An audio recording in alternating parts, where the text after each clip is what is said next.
ವಿದ್ಯಾರ್ಥಿಗಳು ಶ್ರಮಪಟ್ಟು ಓದಿದರೆ ಯಶಸ್ಸನ್ನ ಕಾಣಬಹುದು. ಹೌದು, ಇಂದಿನ ಸ್ಪರ್ಧಾತ್ಮಕ ಯುಗದಲ್ಲಿ ವಿದ್ಯಾರ್ಥಿಗಳು ಶ್ರಮಪಟ್ಟು ಓದಿದರೆ ಮಾತ್ರ ಯಶಸ್ಸು ಕಾಣಬಹುದು ಎಂದು ಎಂಎಸ್ಐಎಲ್ ಅಧ್ಯಕ್ಷರು ಶಾಸಕ ಶ್ರೀ ಪುಟ್ಟರಂಗಶೆಟ್ಟಿ ಹೇಳಿದರು. ನಗರದ ಜಿಎಸ್ಎಸ್ ಮಹಿಳಾ ಕಾಲೇಜಿನ ಸಭಾಂಗಣದಲ್ಲಿ ಕರ್ನಾಟಕ ರಾಜ್ಯ ಪ್ರೌಢಶಾಲಾ ಸಹ ಶಿಕ್ಷಕರ ಸಂಘದ ಜಿಲ್ಲಾ ಘಟಕದ ವತಿಯಿಂದ ನಡೆದಂತಹ ಪ್ರತಿಭಾ ಪುರಸ್ಕಾರ, ಅತ್ಯುತ್ತಮ ಶಿಕ್ಷಕ ಪ್ರಶಸ್ತಿ ಪುರಸ್ಕೃತರಿಗೆ ಅಭಿನಂದನೆ ಹಾಗೂ ಶಿಕ್ಷಕ ಸ್ಫೂರ್ತಿ ಪ್ರಶಸ್ತಿ ಪ್ರದಾನ ಸಮಾರಂಭವನ್ನು ಉದ್ಘಾಟಿಸಿ ಮಾತನಾಡಿದರು. ಕೊಳ್ಳೇಗಾಲ ಶಾಸಕ ಎಆರ್ ಕೃಷ್ಣಮೂರ್ತಿ ಮಾತನಾಡಿ, ಶಿಲ್ಪಿಯು ಒಂದು ಕಲ್ಲನ್ನು ಕೊಟ್ಟರೆ ಅದು ಮೂರ್ತಿಯಾಗಿ ಪರಿವರ್ತನೆ ಮಾಡಿ ಒಂದು ವಿಗ್ರಹವಾಗಿ ಸ್ಥಾಪನೆ ಮಾಡಿ ಸರ್ವರು ಪೂಜಿಸುವ ನಿಟ್ಟಿನಲ್ಲಿ ಮೂಡಿಸುತ್ತಾನೆ. ಆ ನಿಟ್ಟಿನಲ್ಲಿ ವಿದ್ಯಾರ್ಥಿಗಳನ್ನು ಶಿಲ್ಪಿಯಂತೆ ರೂಪಿಸುವ ಕೆಲಸವನ್ನು ಶಿಕ್ಷಕರು ಮಾಡುವುದನ್ನು ಈ ಪ್ರತಿಭಾ ಪುರಸ್ಕಾರದಲ್ಲಿ ಕಾಣುತ್ತೇವೆ ಎಂದರು. ಶಿಕ್ಷಕ ಪ್ರಶಸ್ತಿ ಪ್ರದಾನ 35 ಶಿಕ್ಷಕರಿಗೆ ಶಿಕ್ಷಕ ಸ್ಫೂರ್ತಿ ಪ್ರಶಸ್ತಿ ಪ್ರದಾನ ಮಾಡಲಾಯಿತು. 42 ವಿದ್ಯಾರ್ಥಿಗಳಿಗೆ ಪ್ರತಿಭಾ ಪುರಸ್ಕಾರ ನೀಡಿ ಸನ್ಮಾನಿಸಲಾಯಿತು. 5 ಮಂದಿ ಜಿಲ್ಲಾ ಮಟ್ಟದ ಅತ್ಯುತ್ತಮ ಶಿಕ್ಷಕ ಪ್ರಶಸ್ತಿ ಪುರಸ್ಕೃತರನ್ನು ಅಭಿನಂದಿಸಲಾಯಿತು. ಡಯಟ್ಸ್ ಪ್ರಾಂಶುಪಾಲ ಕಾಶಿನಾಥ್, ಅಖಿಲ ಭಾರತ ವೀರಶೈವ ಮಹಾಸಭಾದ ಜಿಲ್ಲಾಧ್ಯಕ್ಷ ಮುಡ್ಲು ಪುರನಂದೀಶ್ ಮಾತನಾಡಿದರು. ಸರ್ಕಾರಿ ನೌಕರರ ಸಂಘದ ಜಿಲ್ಲಾಧ್ಯಕ್ಷ ಎಂ ವೀರಭದ್ರಸ್ವಾಮಿ ಪ್ರಾಸ್ತಾವಿಕ ಭಾಷಣ ಮಾಡಿದರು. ಕರ್ನಾಟಕ ರಾಜ್ಯ ಸಂಘ ಅಧ್ಯಕ್ಷ ಡಾಕ್ಟರ್ ರೇಣುಕಾದೇವಿ, ಚೂಡಾ ಅಧ್ಯಕ್ಷ ಮೊಹಮ್ಮದ್ ಅಸ್ಕರ್, ಸಂಘದ ಜಿಲ್ಲಾ ಪ್ರಧಾನ ಕಾರ್ಯದರ್ಶಿ ಕಿರಣ್ ರಾಜ್, ಜಿಲ್ಲಾ ಉಪಾಧ್ಯಕ್ಷ M Shantharaju, H Anandaraju, R Shivakumar, N Nagesh, ಜಿಲ್ಲಾ ಖಜಾಂಚಿ ಮಹೇಶ್ ಕುಮಾರ್, ಸಂಘಟನಾ ಕಾರ್ಯದರ್ಶಿ ಎಸ್ಆರ್ ಶಿವಕುಮಾರ್, ಸಹ ಕಾರ್ಯದರ್ಶಿ ಗಜೇಂದ್ರ, ಸಹ ಕಾರ್ಯದರ್ಶಿ Chandrashekar, M Mallesh, K Khajibi, R Shalini, ಸಂಘಟನಾ ಕಾರ್ಯದರ್ಶಿ ನಂಜುಂಡಸ್ವಾಮಿ, ಪುಟ್ಟಸ್ವಾಮಿ, ತಾಲೂಕು ಅಧ್ಯಕ್ಷರಾದ ಹನೂರು ಅಧ್ಯಕ್ಷ ಚಂದ್ರಶೇಖರ್, ಯಳಂದೂರು ತಾಲೂಕು ಅಧ್ಯಕ್ಷ ಶಿವಾಲಂಕಾರ್, ಗುಂಡ್ಲುಪೇಟೆ ತಾಲೂಕು ಅಧ್ಯಕ್ಷ ವೀರಭದ್ರಪ್ಪ, ಕಾರ್ಯದರ್ಶಿ ಚಂದ್ರಶೇಖರ್, ಪಶುಪತಿ, ಯಳಂದೂರು ತಾಲೂಕು ಕಾರ್ಯದರ್ಶಿ ಪುತ್ರಸ್ವಾಮಿ, ಶಿಕ್ಷಕರು, ವಿದ್ಯಾರ್ಥಿಗಳು ಭಾಗವಹಿಸಿದ್ರು. News report Homba Nanjundanayak, Chamarajanagar.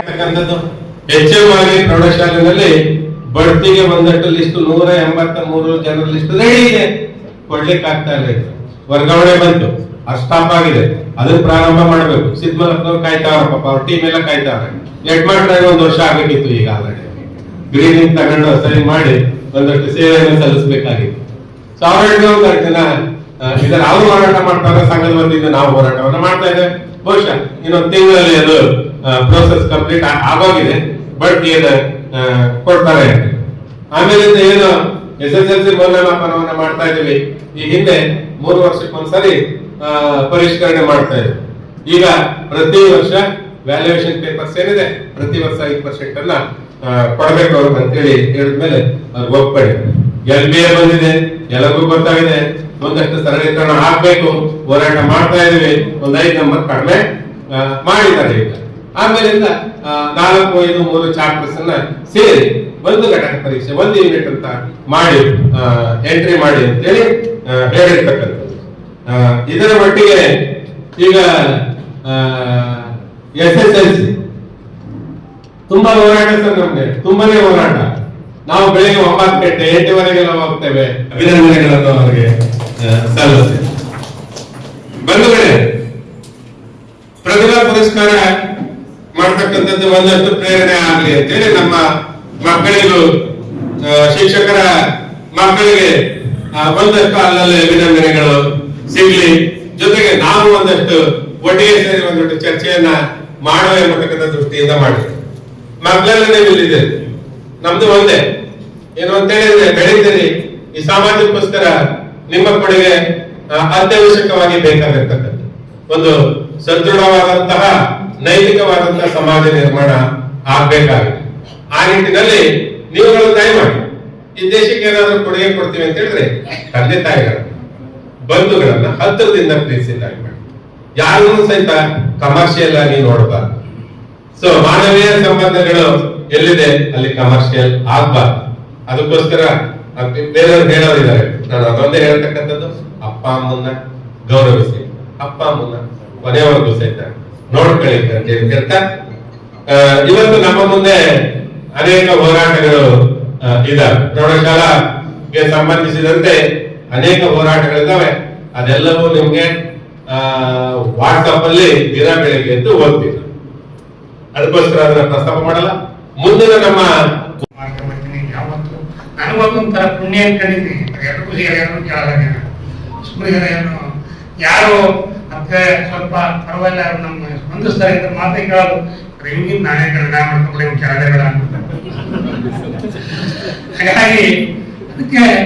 ಹಾಗಾಗಿ ನಾನು ವರ್ಷಕ್ಕೊಂದ್ಸಲ ಆದಂಗಿದ್ದ ಒಂದು ಭಾಗ್ಯ ಸಿಗ್ತಾರಲ್ಲ ಅಂತ ಹೇಳಿ ನನ್ನ ಕೆಲಸವನ್ನ ಕಾಯಕ ಮಾಡ್ಬೋದು. ಇದಕ್ಕಿಂತ ಬಸವಣ್ಣರು ಹೇಳ್ಬೇಕು, ಕಾಯಕ ಕೈಲಾಗ್ತದ. ನಿಮ್ ಕೆಲಸ ನಿಮ್ ಕಾಯಕ, ನನ್ನ ಕೆಲಸ ನನ್ನ ಕಾಯಕ. ಅದೇ ದೇವ್ರನ್ನ ನೋಡ್ತಕ್ಕಂಥದನ್ನ ಮಾಡ್ಬೇಕು.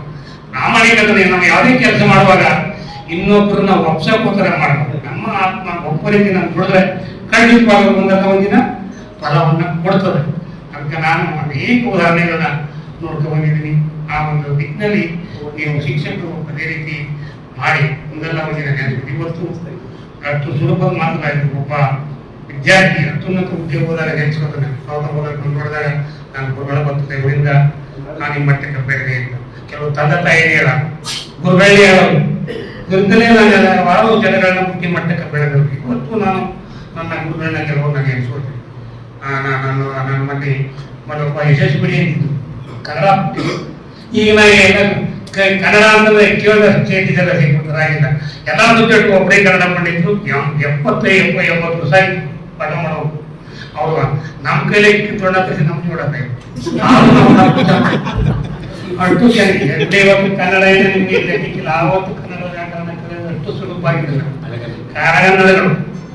ಹಾಗಾಗಿ ಇವತ್ತು ಆ ದಿಕ್ಕಿನಲ್ಲಿ ನೀವು ಆಮೇಲೆ ಎಲ್ಲ ಒಂದು ಕಾಲ ನೀವು ಪಾಸ್ ಆದ್ಮೇಲೆ ಆ ಕಾಲ ಹೋದ್ಮೇಲೆ ಕೆಲವು ವಿದ್ಯಾರ್ಥಿಗಳಿಗೆ ಹೇಳ್ತೀನಿ, ನೀವು ನಮ್ಮಂತ ಆಗೋದು, ನಾವು ನಿಮ್ಮಂತ ಆಗದೇ ಇಲ್ಲ. ಹೋಗ್ಬಿಡಿ, ನಾವು ಪಾಸ್ ಆಗ್ಬಿಟ್ಟಿದ್ದೀವಿ, ಅದು ಇನ್ನೇ ಇದಕ್ಕೆ ಬಂದು ನಮ್ಮ ಮಟ್ಟ ತಲುಪಿ ಹೋಗೋದು ಅಂತ. ಹಾಗಾಗಿ ಆ ಕಾಲದಲ್ಲಿ ನಾವೇನು ಮಾಡಿದ್ದು ಏನು ಮಾಡಿದ್ದು ಅದು ನಮಗೆ ನಮ್ಮ ಭವಿಷ್ಯಗಳನ್ನ ನಮಗೆ ಮುಂದಿನ ದಿನಗಳಲ್ಲಿ ನಮ್ಮ ಫಲವನ್ನು ನೀಡ್ತದೆ ಅಂತ ನಮಗೆ ಹೇಳ್ತಾ, ನೀವೆಲ್ಲ ಏನು ಮಾದರಿಯಾಗಿ ಮತ್ತು ನಿಮ್ಮ ಸಬ್ಜೆಕ್ಟ್ಗಳಲ್ಲಿ ಹೆಚ್ಚು ವಿದ್ಯಾರ್ಥಿಗಳನ್ನ ತಿರುಗಡೆಯಾಗಿ ಅವರ ಬಾಳಿಗೆ ಬೆಳಕನ್ನು ನೀಡಿದರೆ ನಮಗೆ ಭಗವಂತ ಒಳ್ಳೆಯ ಶುಭವನ್ನು ಹೇಳಿ. ಅದೇ ರೀತಿ ವಿದ್ಯಾರ್ಥಿಗಳು 90% ನಮಗೆ ಪಾಸ್ ಆಗಿ ಮತ್ತು ಇಲ್ಲಿ ಮುಂದೆ ತಾವು ಚೆನ್ನಾಗಿ ಓದಿ ನಿಮ್ಮ ತಂದೆ ತಾಯಿಗಳಿಗೆ, ನಿಮಗೆ ಪಾಠಗಳಿಗೆ ಮುಂದೆ ಇರ್ತಕ್ಕಂಥ ಹಿರಿಯರಿಗೆ, ನಮ್ಮ ಜಿಲ್ಲೆ ತಾಲೂಕು ಆಗಿ ಆಸೆ ನಮ್ಮ. ಯಾಕಂದ್ರೆ ಇವತ್ತು ಯಾವ ರೀತಿ ಒಬ್ಬ ಶಿಲ್ಪಿ ಒಂದು ಕಲ್ಲನ್ನ ಕೊಟ್ಟರೆ ಅದನ್ನು ಮೂರ್ತಿಯಾಗಿ ಪರಿವರ್ತನೆ ಮಾಡಿ ಒಂದು ವಿಗ್ರಹವಾಗಿ ಸ್ಥಾಪನೆ ಮಾಡಿ ಎಲ್ಲರೂ ಕೂಡ ಪೂಜಿಸುವಂತ ರೀತಿಯಲ್ಲಿ ಮೂಡಿಸ್ತಾನೋ ಆ ರೀತಿಯಲ್ಲಿ ತಾವು ಕೂಡ ಶಿಕ್ಷಕರು ಗ್ರಾಮೀಣ ಪ್ರದೇಶದಲ್ಲಿ ವಿದ್ಯಾಭ್ಯಾಸ ಮಾಡ್ತಕ್ಕಂಥವನ್ನ ತಾವು ಶಿಲ್ಪಿ ಅಂತ ರೂಪಿಸುವಂತ ಸಾಮರ್ಥ್ಯ ಚೈತನ್ಯ ನಿಮ್ಮಲ್ಲಿ ಇರ್ತಕ್ಕಂಥದ್ದು ಈ ಪ್ರತಿಭಾ ಪುರಸ್ಕಾರದಲ್ಲಿ ನಾವು ಕಾಣ್ತೇವೆ. ಹಾಗಾಗಿ ಒಂದ್ ಕಡೆ ಅತ್ಯುತ್ತಮ ಶಿಕ್ಷಕ ಪ್ರಶಸ್ತಿ, ಮತ್ತೊಂದು ಕಡೆ ಪ್ರತಿಭಾ ಪುರಸ್ಕಾರ ಪ್ರಶಸ್ತಿ, ಈ ಎರಡನ್ನು ಕೂಡ ನಾವು ಕಾಣ್ತಾ ಇದ್ದೇವೆ. ಇವತ್ತು ನಮ್ಮ ಜಿಲ್ಲೆಯಲ್ಲಿ ಟಾಪ್ ಇನ್ ಸ್ಟೇಟ್ ರ್ಯಾಂಕಿಂಗ್ ನಲ್ಲಿ 2 years ಬ್ಯಾಕ್ ನಾನು ಎಲ್ಲರೂ ಕೂಡ ಹೇಳ್ತೀನಿ, GDP ಅವರು ನಾವು 14th ಅಂತ ಕಾಣುತ್ತಲ್ಲ, ರೈಟ್ ಸರ್, 14ನೇ ಸ್ಥಾನ ಗಳಿಸಿದ್ವಿ ನಾವು. ಉತ್ತಮ results out of the districts in the state. Other drastically came down next year. I do not know why. ಬಹಳ ನಮ್ಮ ರಾಜ್ಯದ ಗುಣಮಟ್ಟ ಹಿಂದಿನ ವರ್ಷ ಹೋಲಿಕೆ ಮಾಡಿದಾಗ ಬಹಳ ಕೆಳಗೆ. ಅದೇ ಶಿಕ್ಷಕರು, ಅದೇ ವಿದ್ಯಾರ್ಥಿಗಳು ಯಾಕೆ ಹೀಗಾಯಿತು ಅಂತಕ್ಕಂಥ ಅದಕ್ಕೆ ನೀವು ಉತ್ತರ ಕೊಡ್ಬೇಕು.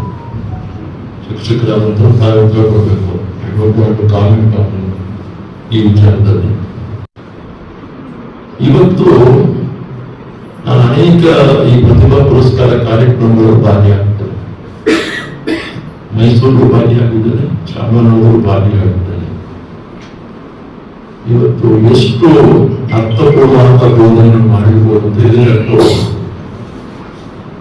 ವಿದ್ಯಾರ್ಥಿಗಳು ಪ್ರತಿಭಾ ಪುರಸ್ಕಾರ ಪಡೆಯಲಿಕ್ಕೆ ಬಂದಿರತಕ್ಕಂಥದ್ದು ಕೂಡ I hope that we have scored more than 80-90%.